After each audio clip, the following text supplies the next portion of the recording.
Hello and welcome to VOA's Red Carpet. My name is Jackson Vunganyi. Thank you so much for joining us today. On this episode of Red Carpet, we take you to a record shop in Brooklyn in New York. A Nigerian artist speaks to us about his journey into the art world and a recap of the Grammy Awards in Las Vegas. Let's get on with the show.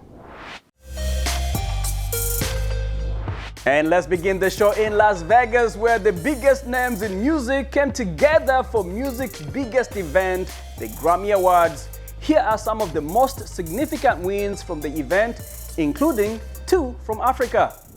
Benin superstar Angelique Kidjo has won the 2022 Grammy in the Best Global Music Album category. The win is the Beninese singer's 5th of her 40-year career. South African DJ Black Coffee won his first ever Grammy Award, and in the Best Dance Electronic Album category with his 2021 LP, Subconsciously. Multi-genre artist Jean-Baptiste won Album of the Year, and R&B duo Silk Sonic took 2 of the top honors at a Grammy Award ceremony that featured performances by BTS, Lady Gaga, and Billie Eilish, as well as all the major winners. Baptiste landed the night's biggest prize for We Are, an album inspired by the Black Lives Matter movement. Silk Sonic, featuring Bruno Mars and Anderson .Paak, claimed the Song and Record of the Year awards for their 1970s inspired hit, Leave the Door Open.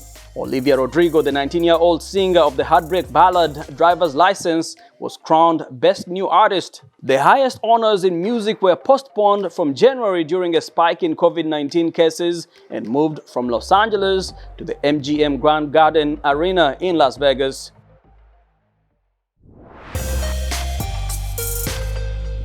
The Cambodian artist Moncher is having something of a moment in the art world, with exhibits in his country's capital Phnom Penh and the US cities of Seattle and Denver. On canvas and with block prints, he is challenging prejudices against people with disabilities. VOA Scott Stan has our story from Colorado with Sakumono Khan and Sochiata Hin in Cambodia. Check it out.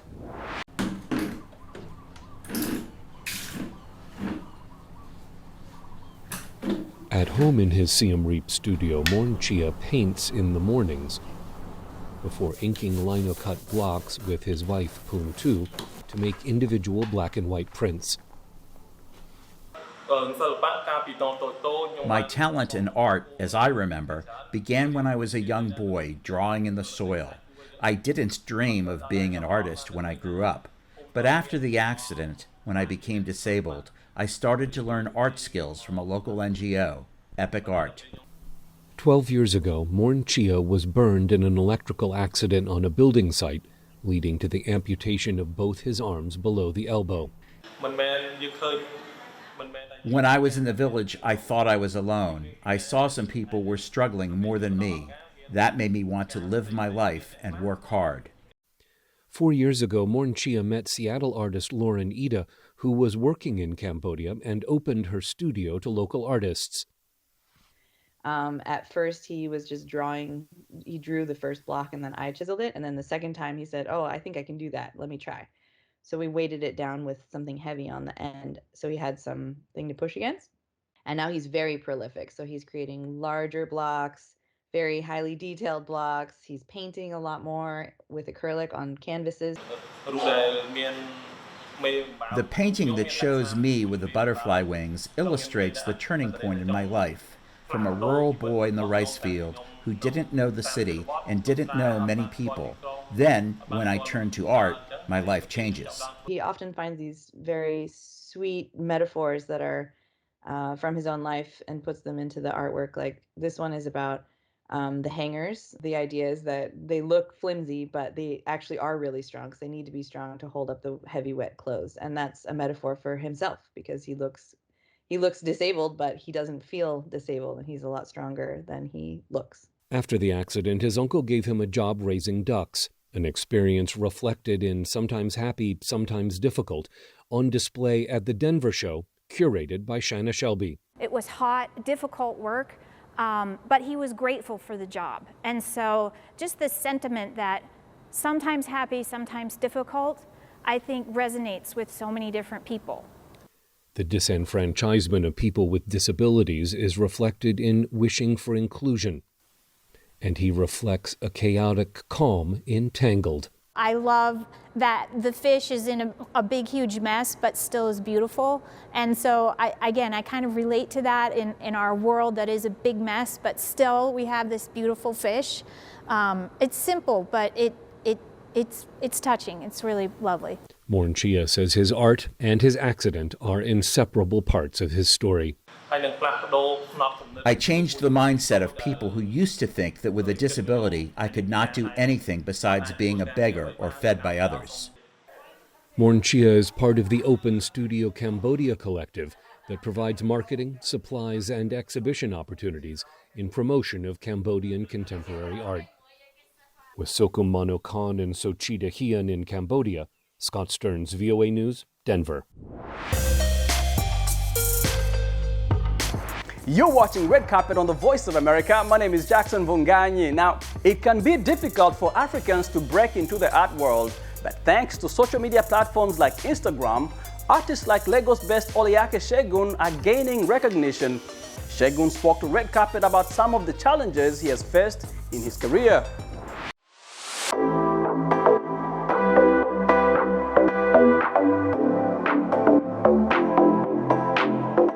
To me, it has never been an easy task. But thank God for this era we are, this 21st century, for the technology and social network and social power. So it really helped us to put our work for it, like Instagram, Facebook, Twitter. That's what really helped us to sell my work. And that's the platform I leverage to sell my work. So do you know, but that as if that one is not even enough. Do you know, putting your work on online, on Instagram or anything, it doesn't enough. Do you understand? Because if anybody reach out to you, what do you have? Do you want to sell this work? There's a way you communicate. There's a way you present yourself. There's a way you show up. Do you understand? So if I've never been among artists, okay, this what is going on? Somebody reach out to me. Have you ever had any conversation with him? Have you ever had any? Oh, he's a good man. He's a good collector. Go ahead. Just know your stand. Maintain your stand. So on and so forth. That's how I've been selling my work. And all recent, I have a deal with galleries. I have a deal with private collectors. And sometimes some platform reach out to me like, okay, if you don't mind, can we put your work online? In which it has been helped too. So that's one of the way I'll be selling my work.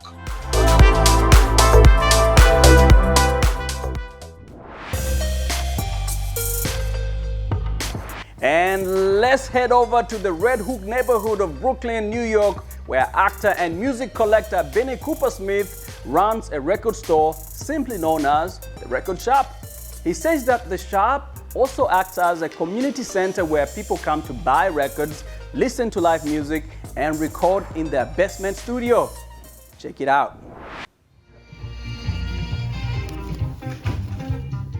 It's a used record shop. It's like 90% used record shop. So it's a shop that really changes all the time. And we try to hit all the marks of a good record shop, but really it's a shop that reflects the records that I'm finding when I'm out mostly in New York. I mean, I try not to make it too much about myself. I try to, let it be kind of things that are out there. But I'm certainly attracted to a quality of music, like the haunting, the weird things I'm always looking for. The favorite music is not even a genre, it's more of a type of sound that I look for. Yeah, I didn't seek out to have a record shop. I'm working other jobs, so I just wanted to do something for this community. So this is more of a community center to me. It's important that this is a meeting place for people to connect over music. So in the basement, there's a little studio. Here we wheel this out of the way, and that's our little stage, so we have performance. It's even shaped like a speaker. It's an unusual shape, this building. The way we listen to music has been evolving since the invention of the phonograph in the 19th century. Over the years, changes in technology have brought new ways to consume music. But while the past decade has seen a steady growth of people listening to music via streaming platforms like iTunes and Spotify, we are beginning to see the return of a more traditional medium that was more popular in the 60s and 70s. vinyl records. Record people will always find shops, so they're always going to be diggers, like, especially when certain collections come through, they find it somehow. So there's always collector types that come through, especially when there's great records. But I also want it to be a place where, you can get a record for $1. It's not about being able to buy wall records or fancy records. Let's play this Calypso record. Whereas vinyl records are often associated with an older generation, research shows that this vinyl revival is actually driven by millennials and Gen Z music consumers. Bene collects music from different eras and genres. And that's the great part, this is a place for discovery. There's a great place for older generations to come in school, younger children. We definitely try to make it comfortable where they'll go over to the listening station and we'll teach them how to put the record on, and how to handle a record or even what it is. And I think for a younger generation that's grown up without physical media, it's amazing, and nothing will replace the, efficacy of putting a record on, or just as like nothing will replace like opening a book. With new streaming platforms hitting the market every so often, it is no wonder that streaming accounts for 80% of the music consumption. However, that is changing slowly as record stores like this one keep opening up. It stands up straight and tall. The big bamboo. And for our final story this week, 25 years after the death of Nigerian music legend Fela Kuti, his son Femi and grandson Made have donned his mantle, taking the Afrobeat sound to the world stage. With their double album Legacy Plus, the father and son duo were nominated at this year's Grammys in the Global Music category. Here is more from AFP. It is the first Grammy nomination for Made Kuti, who is only 26 years old, but it is the fifth for Femi Kuti, who started his career at the age of 17 alongside his famous father, Fela Kuti. Femi Kuti's young brother, Segun Kuti, was also nominated in 2018. Made expressed his excitement at getting his first nomination. I first saw my dad's nomination for Global Music Performance. I was very happy about that. When I saw mine in the Global Music category, album category, it blew my mind. I was on the tour bus in Belgium, and I remember just running around telling everybody, whoa, So I was happy. But I was happy, and then I put myself back into reality immediately, which is that it is my first album. It does not make me a better musician than anybody else that was put into that category. The new album is divided into two parts, one for the father, the other for the son, who plays all the instruments on his section, from the saxophone and drums to the trumpet and piano. Femi Kuti says making this album with his son was special. What makes Legacy special is it's a joint release with my son. It makes it extra special because of the collaboration with my son, him playing on my album, because he played bass on my album and saxophone, and then being able to appreciate him doing his work and bringing the work out together. I think that was very special for me. 1, 2, 3, 4. On Legacy Plus, Made and Femi Kuti combine the influence of rock mixes with the genius of Fela, potent cocktail of repetitive and hypnotic high lifestyle, Yoruba polyrhythms, jazz, and funk.